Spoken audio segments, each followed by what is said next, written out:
Welcome back to the secrets of writing a research paper. I am Mr. Ewing, and I love duckpin bowling.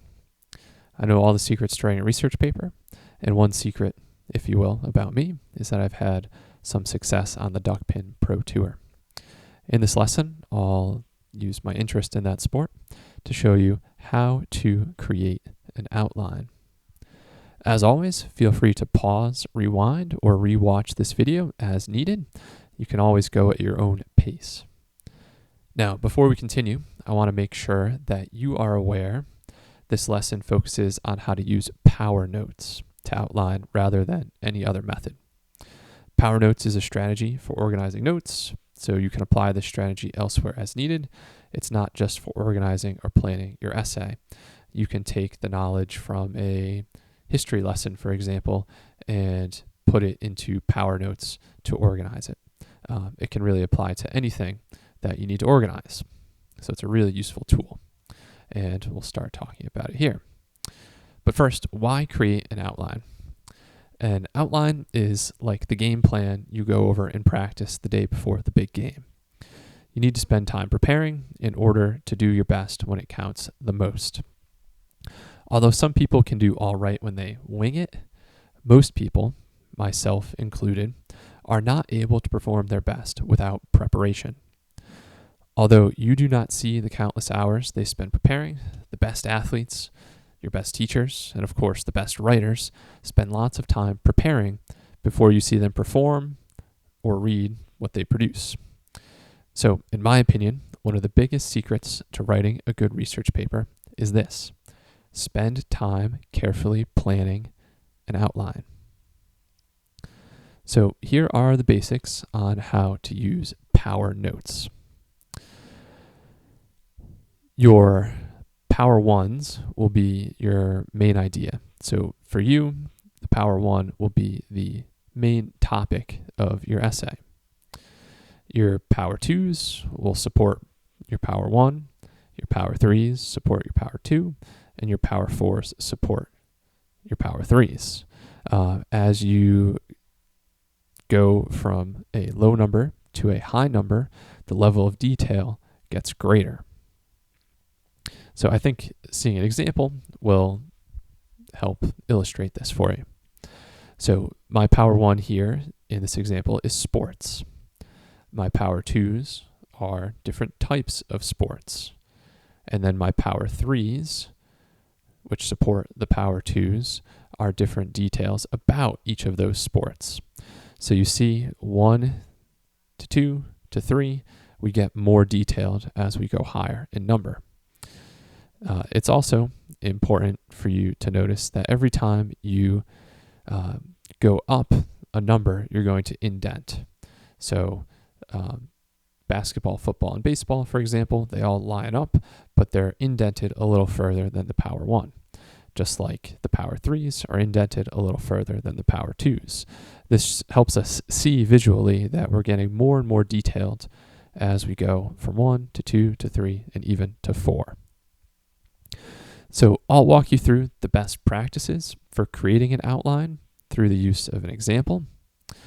The prompt I'm using is prove that your chosen sport is the greatest ever invented. So I'll walk you through the steps I would take to create my outline for this particular prompt.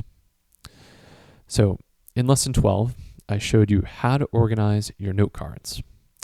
I then showed you how to use the organizing you did to write your thesis in lesson 14. In this lesson, the note cards you created are important again, and they are going to make this outlining process much, much easier. So after I did that, this is what I came up with as my thesis. Duckpin bowling is the greatest invention of all time because, throughout the history of the sport, it has been accessible, entertaining, and challenging to all. And here's a pro tip. Use your thesis statement to determine your Power 1 and your Power 2s. Okay, so my Power 1 here is in green. That's duckpin bowling. That's the big topic that I'm exploring. And then my Power 2s are the reasons that duckpin bowling is the greatest sport. Those are the why parts of my thesis. accessible, entertaining, and challenging. So I put my power level 1 there. Duckpin bowling is the topic of my essay. Each power level 2 identifies the focus of one of my body paragraphs there in yellow. Here's another pro tip. Now you should use your note cards to organize your power 3s and your power 4s. So take out all your note cards that relate to your first power level 2, spread them out, look them over to see if you can make even smaller piles. So in this example, I'm looking for different ways the sport of duckpin bowling is accessible. As I go through this process, I'm able to determine that there are 3 groups of people for whom the sport is accessible. These are going to be my power level 3s, because these are more detailed reasons. So you can see now that my power level 3s highlighted here are the main ideas that support the power level 2 of accessible. That power level 2 in turn supports the power level 1, that duckpin bowling is the greatest sport ever invented. Now you can get even more detailed, so I'll return to my note cards and focus on each small pile that I just made. I will use my note cards to identify the specific details that support my power level 3s. So by looking just at the note cards in this small pile that I just made for the category of accessible, I've been able to add some power level 4s. And this is the specific evidence that I'll use to support this power level 3. Now I'll go through this process to complete my outline and then identify the rest of my power 3s for entertaining and challenging, and then the rest of my power level 4s for elderly, people with disabilities, and the power level 3s that I create for entertaining and challenging. Here's a pro tip.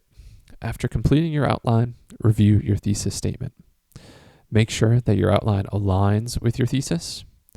If it does not, consider revising your thesis statement.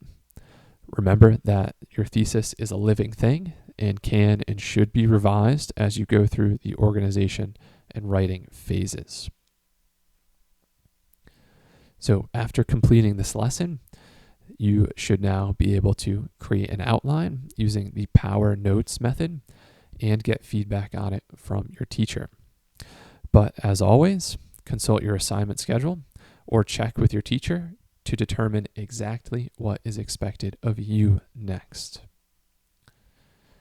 In the next lesson, I will show you how to write a body paragraph, and after that, how to write topic and conclusion sentences.